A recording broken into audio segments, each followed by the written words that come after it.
The rusty gate creaked open, revealing a woman standing amidst a riot of overgrown wisteria.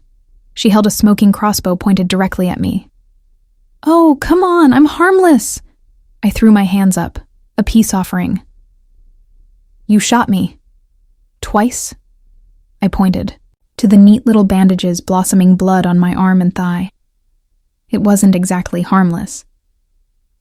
The woman lowered the crossbow. Her eyes, a startling shade of emerald, narrowed. "It was an honest mistake. I thought you were a particularly persistent woodchuck raiding my vegetable patch." "A woodchuck?" I repeated, incredulous. "I'm wearing a bright red raincoat. Do woodchucks usually wear raincoats?" She winced. "Okay, maybe not." But I was startled. And the shadows.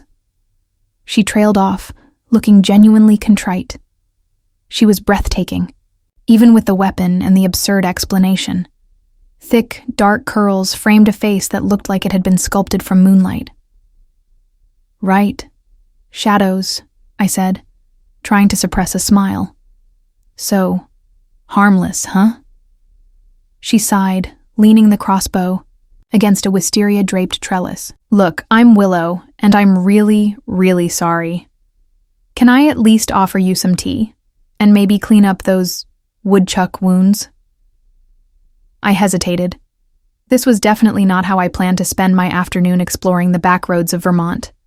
But something about her, the genuine remorse in her eyes, the quirky explanation drew me in. "All right, Willow. Tea sounds good. I'm Clara, by the way." Inside her cottage, the air was thick with the scent of herbs and something baking.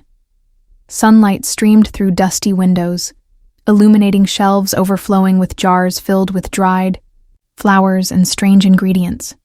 It was like stepping into a fairy tale. Willow busied herself with the kettle, her movements surprisingly graceful.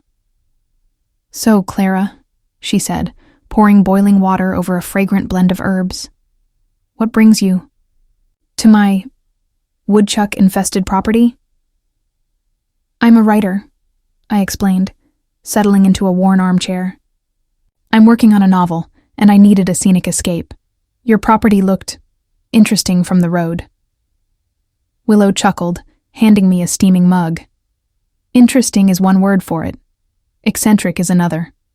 Most people around here think I'm a witch." Took a sip of the tea. It tasted like sunshine and wildflowers. "I think you're just a little misunderstood." Over the next few hours, we talked. About my writing, about her passion for herbalism, about the misconceptions people had about those who chose to live outside the norm. I learned that she had inherited the cottage from her grandmother, who, according to local legends, was a witch. Willow swore she wasn't, but she clearly embraced the quirky solitude the legend afforded her. As the sun began to set, casting long shadows across the room, I knew I had to leave, but I didn't want to.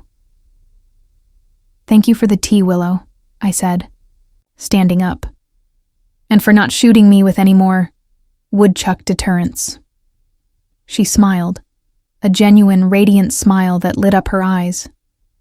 "My pleasure, Clara.